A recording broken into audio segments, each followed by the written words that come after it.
की स्तुति हो। प्रभु ने एक बार फिर हमें आज का दिन दिया और हम परमेश्वर की हुजूरी में एक बार फिर से प्रभु की महिमा करने के लिए जहाँ पर एकत्र हुए हैं।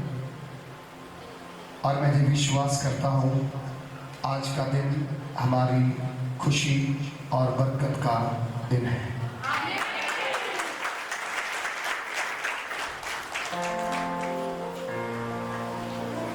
और वचन में कहा गया है परमेश्वर का वचन ही सबसे उत्तम है।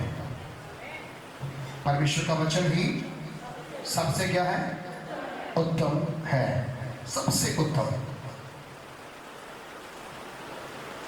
वचन के बाद कुछ नहीं है, क्योंकि जब हम यूहन्ना के सुसमाचार पढ़ते हैं उसका एक अध्याय उसकी एक आयत में लिखा गया है आदि में वचन था। वचन परमेश्वर के साथ था और वचन ही परमेश्वर था। बोलो, वचन ही। अब समझ में आ रहा है कि वचन के बिना कुछ भी, मतलब वचन है तो सब कुछ है। वचन है तो सब कुछ है, अगर वचन नहीं है तो कुछ भी नहीं है। सो मेरे प्रियो, आज एक बड़ा दिन है कि प्रभु ने हमें आज तक संभाल के रखा, अच्छी सेहत दी, चंगाई दी, डिलीवरेंस दिया और अपनी महिमा से हमें भर दिया। अपनी महिमा से हमें भर दिया। और यही टाइम है कि हम अपने परमेश्वर के साथ एक गहरा संबंध बना सकते हैं। गहरा संबंध बनाने के लिए हमें उसके पास, उसके नजदीक आना पड़ेगा। दूरियां जब पड़ जाती हैं तो कोई रिश्ता कायम नहीं होता, कोई मजबूत रिश्ता नहीं होता है। दूरियां किसी भी चीज का हल नहीं है। नजदीकियां बड़े बड़े झगड़े मिटा देती हैं, बड़े बड़े वैर खत्म कर देती हैं, बड़े बड़े विरोध खत्म कर देती हैं। जब आप परमेश्वर के निकट आएंगे तो नीति वचन के अंदर सुलेमान बादशाह कहता है, जिसकी चाल यहोवा को पसंद आती है उसके वैरी भी उससे मेल कर लेते हैं। चाल की बात है, जिसकी चाल परमेश्वर को पसंद आ जाती है, जिसकी चाल परमेश्वर को पसंद आपकी चाल के ऊपर बहुत कुछ निर्भर है मेरे भाई। आप जब चलते हैं ना, दो तरह का चलना, एक तो रोड के ऊपर चलना है, तो वो जो चलना है वो रोड के ऊपर चलते चलते आपको अपने आप को सेव करना होता है। कहीं गाड़ी से टकरा जाओ, कोई बाइक ना आगे आ जाए, कोई एक्सीडेंट ना हो जाए, आप अपने आप को सेव करते हैं। लेकिन जब आप प्रभु के साथ चलते हैं, प्रभु की आराधना में रहते हैं, प्रभु की वर्शिप करते हैं, प्रभु को धन्यवाद करते हैं, प्रभु की पवित्रताई में चलते हैं, तब आपकी चाल दुनिया को पसंद नहीं आएगी, लेकिन सर्वशक्तिमान परमेश्वर को पसंद आएगी। दुनिया आपकी चाल देख करके खुश नहीं होगी। दुनिया आपकी चाल देखकर खुश नहीं होगी। कोई इंसान किसी को भी सुखी देख करके खुश, आप दुखी हो तो सारे खुश रहेंगे, आपके पड़ोसी खुश रहेंगे, आपके रिश्तेदार भी खुश रहेंगे। लेकिन जिस दिन आपके घर में आशीष आना स्टार्ट हो जाएगा ना, आपके अपने भी क्या करेंगे? आपसे जेलस, आपसे वो वैर करना स्टार्ट करेंगे, क्योंकि ये हमारे से क्या है, ऊंचा हो रहा है। लेकिन बाइबल कहती है जिसे परमेश्वर ऊंचा करे दुनिया उसे गिरा नहीं सकती।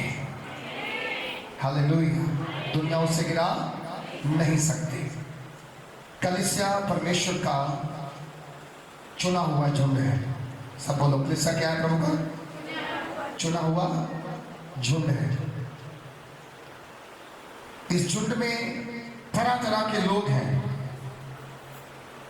कोई बहुत पढ़ा लिखा हो सकता है, कोई कम पढ़ा लिखा हो सकता है, कोई बहुत सुंदर हो सकता है और कोई बहुत रंग का, किसी को पसंद ना आने वाला हो सकता है। किसी के पास अधिक पैसा हो सकता है, किसी के पास अपना गुजारा करने का ही हो सकता है।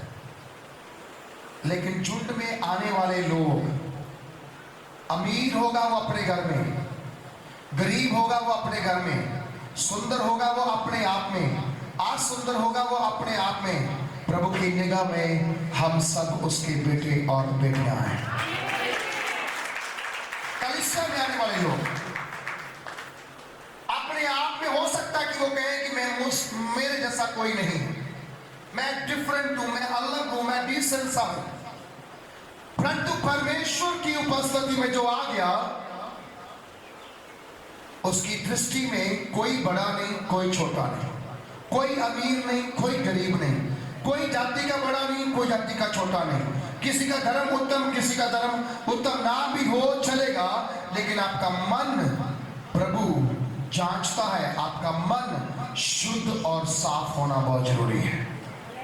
आपका मन साफ और शुद्ध होना बहुत जरूरी है। आज एक चर्च के बारे में, एक कलीसिया के बारे में मैंने बात करनी है।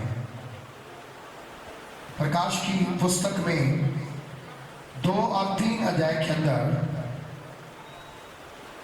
कुछ कलीसियाओं का जिक्र दिया गया है।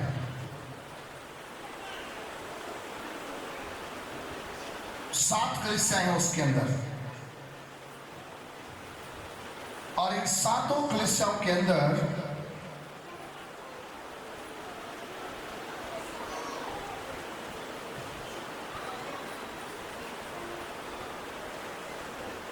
अलग अलग तरह से संदेश भेजे गए हैं।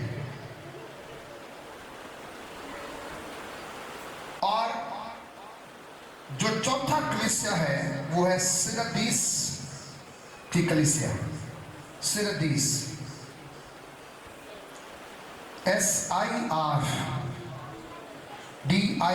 SIRDISH, सिरदीस church. मैं कोशिश करूंगा कि आने वाले 7 हफ्ते 7 कलीसियाओं के ऊपर बात करूं, अगर स्पिरिट अगुवाई करे तो। नहीं तो आज के जितना बोला क्या मैं उतना बोलना चाहूंगा। सिरदीस का मतलब है जीवंत चर्च। सिरदीस का मतलब क्या है? आप सबने बोलना है पीछे मेरे, सबने मेरी ओर देखना है। बाइबल का आप छोड़ दो, मैं पढ़ दूंगा आपके लिए। ओके, आपको सुनाई देता ना? सबको सुनाई देता है? फिर आपको डरने की जरूरत नहीं, मैं आपको बता दूंगा क्या क्या कहां पे लिखा गया। जिसको बोलना होगा पढ़ने के लिए वो एक बंदा पढ़ देगा आप सबके लिए, लेकिन आप सब मेरी ओर देखिए, टकटकी दिखाकर स्टेज की ओर। क्या देखना है? गुरप्रीत इधर देखना। प्रभु यीशु मसीह का सिंहासन स्टेज की ओर है। हालांकि मम्मी की ओर सिर्फ रोटी मिल सकती है, वो भी 3 टाइम। प्रभु यीशु मसीह सिंहासन से तुम्हें सारे फ्यूचर के लिए एक ही बार ब्लेसिंग दे सकता है। ओके, इसलिए जो बच्चे ऐसे करते हैं मैं उनको फ्रंट पे ले आता हूँ बाद में बिठाने के लिए। वचन में कोई भी डिस्टर्बेंस ना हो, इसलिए पीछे जो बंदे हैं वो भी खड़े रहें थोड़े समय के लिए, ताकि कोई बच्चा नीचे ना जाए।